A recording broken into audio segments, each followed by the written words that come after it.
Assalamualaikum warahmatullahi wabarakatuh, sahabat-sahabatku. Selamat datang di channel Mutiara Ilmu, di mana kita bersama-sama menjelajahi keindahan ajaran Islam dan membangun ketakwaan dalam kehidupan sehari-hari. Di sini, kita akan berbagi inspirasi, pengetahuan, dan hikmah yang berasal dari Al-Quran dan Sunnah. Mari kita tingkatkan iman dan memperdalam pemahaman kita tentang Islam dengan cara yang menyenangkan dan interaktif. Jangan lupa untuk subscribe dan aktifkan notifikasi, agar kalian tidak ketinggalan konten-konten menarik yang akan kami hadirkan. Menolak ketentuan Allah, Raja Namrud dihinakan mati oleh seekor lalat.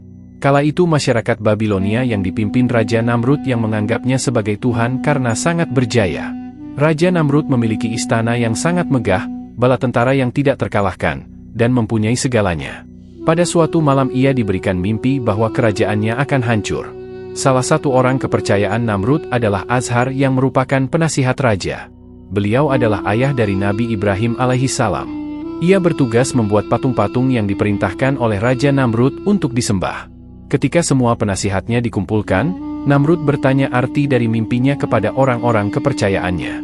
Salah satu penasihatnya berkata bahwa akan ada anak laki-laki yang lahir malam itu di Babilonia yang akan menghancurkan kerajaannya kelak. Raja Namrud memerintahkan untuk membunuh semua bayi laki-laki yang lahir ketika itu.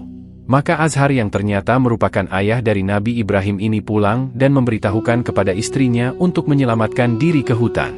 Sudah 40 tahun berjalan, Ibrahim dinobatkan sebagai seorang nabi oleh Allah Subhanahu wa Ta'ala. Lalu pada suatu malam, beliau datang ke sebuah kuil yang berisi patung-patung yang sedang disembah oleh masyarakat sekitar. Di dalam kuil itu, Nabi Ibrahim menyentuh dan menaiki patung-patung tersebut, karena masyarakat tidak ada yang berani untuk mendekati patung-patung itu karena percaya akan sial. Lalu Nabi Ibrahim mengambil sebuah apel yang ada pada sesajen di patung-patung tersebut. Ia kemudian berkata sebanyak 3 kali, "Wahai yang dianggap Tuhan oleh masyarakat Babilonia, aku mengambil sebuah apel, apa kau tidak marah?" Tentu saja sebuah patung tidak akan menjawab pertanyaan beliau.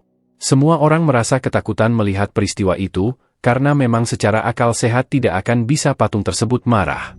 Lalu Nabi Ibrahim alaihissalam keluar untuk mencai kapak dan menghancurkan semua patung-patung yang ada di dalam kuil itu. Dijajarkannya kepala-kepala patung berhala itu di samping patung Namrud yang paling besar, beserta kapak yang ditaruh di tangan patung Namrud.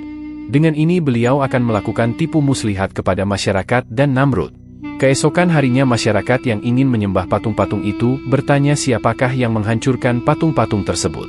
Penjaga kuil itu berkata bahwa Nabi Ibrahimlah yang melakukannya. Mereka pun bertanya kepada Ibrahim kenapa dihancurkannya patung-patung itu. Beliau pun menjawab, "Yang memegang kapak itu siapa? Mengapa bertanya pada saya? Tanya saja dia." Lagi-lagi patung Namrud tidak bisa menjawab. Orang pun terheran karena yang dianggap Tuhan oleh mereka tidak bisa membalas Ibrahim ketika direndahkan. Pagi berikutnya Ibrahim datang ke istana Namrud dan menentangnya. "Wahai Namrud, dari mana kau mengaku Tuhan? Kamu ini manusia seperti saya, kamu punya 2 mata, punya 2 tangan. Kamu lahir dari rahim seorang wanita. Yang menciptakan semua ini adalah Allah," kata Nabi Ibrahim. Tidak ada orang yang berani tidak sujud kepada Namrud selama 40 tahun memimpin, hanyalah Nabi Ibrahim saat itu. Nabi Ibrahim pun ditangkap dan dipenjarakan, di mana Namrud ingin berencana membunuh Nabi Ibrahim. Dengan orang-orangnya, ia merencanakan untuk membakar Nabi Ibrahim. Dibuatnya tungku api yang besar setinggi istananya Namrud. Karena bencinya kepada Ibrahim, ia akan melakukannya dengan maksimal dengan membakar Ibrahim di dalam tungku besar itu. Esoknya Nabi Ibrahim dipersiapkan dilempar ke dalam api yang membara. Namun dengan lindungan Allah, beliau tidak merasakan sakitnya atau panasnya api itu. Beliau dilindungi dengan diperlihatkannya seperti beliau berada di sebuah taman yang indah dan hanya duduk di sana. Lalu adanya instruksi yang disampaikan malaikat Jibril untuk menggerak-gerakkan tubuhnya di dalam api.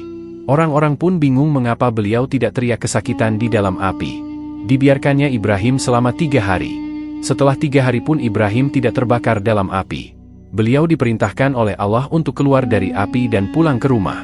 "Kamu berdiri dan langsung pulang ke rumahmu," kata malaikat Jibril menyampaikan pesan dari Allah kepada Ibrahim. Dari situlah masyarakat mengetahui dan mengerti bahwa Namrud selama ini bukanlah Tuhan.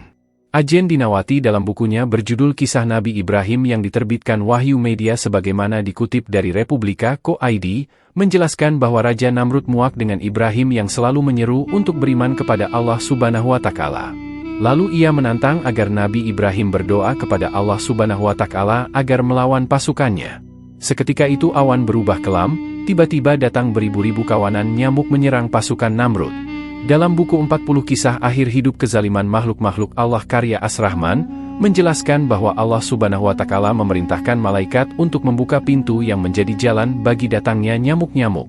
Ketika matahari terbit, maka matahari itu tidak nampak dan tidak menerangi bumi karena tertutup oleh jutaan nyamuk yang berterbangan. Allah mengirim nyamuk-nyamuk tersebut untuk menyerbu pasukan Namrud. Nyamuk itu pun segera menggigit kulit, hingga tembus ke dalam daging dan menghisap darah mereka. Akhirnya seluruh daging dan darah mereka habis, hanya tinggal tulang belulang, tulis Rahman. Sementara Raja Namrud sendiri tidak seketika mati saat itu. Allah Ta'ala terlebih dulu menyiksanya dengan mengirimkan nyamuk yang masuk ke lubang hidungnya. Nyamuk itu pun masuk ke lubang hidung Namrud dan tinggal di sana. Selama masa ini, Namrud hidup seperti orang yang tidak waras. Setiap hari ia memukuli kepalanya sendiri karena sakit akibat nyamuk yang bersarang di dalam kepalanya. Ibnu Katsir dalam Qasas Al-Anbiya, yang diterjemahkan dalam buku Kisah Para Nabi oleh Dudi Rosyadi dan diterbitkan Pustaka Al-Kautsar pada 2011 halaman 235 menjelaskan bahwa Allah Ta'ala mengurus nyamuk masuk ke istana Raja Namrud. Lalu nyamuk itu masuk ke dalam hidung sang raja dan tinggal di sana selama 400 tahun. Selama 400 tahun itu, Raja Namrud selalu memukuli kepalanya dengan tongkat yang terbuat dari besi agar nyamuk itu dapat keluar, hingga ia biasa oleh seekor nyamuk kecil.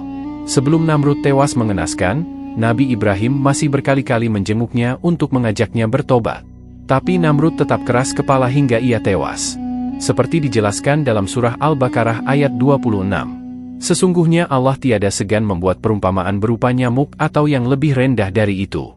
Adapun orang-orang yang beriman, maka mereka yakin bahwa perumpamaan itu benar dari Tuhan mereka. Tetapi mereka yang kafir mengatakan, apakah maksud Allah menjadikan ini untuk perumpamaan? Dengan perumpamaan itu banyak orang yang disesatkan Allah, dan dengan perumpamaan itu, pula, banyak orang yang diberinya petunjuk. Dan tidak ada yang disesatkan Allah kecuali orang-orang yang fasik. Seperti itulah kisah Raja Namrud yang sombong namun mati hanya karena nyamuk. Terima kasih yang sudah menonton video ini, semoga kita semua selalu dalam lindungan Allah Subhanahu wa Ta'ala.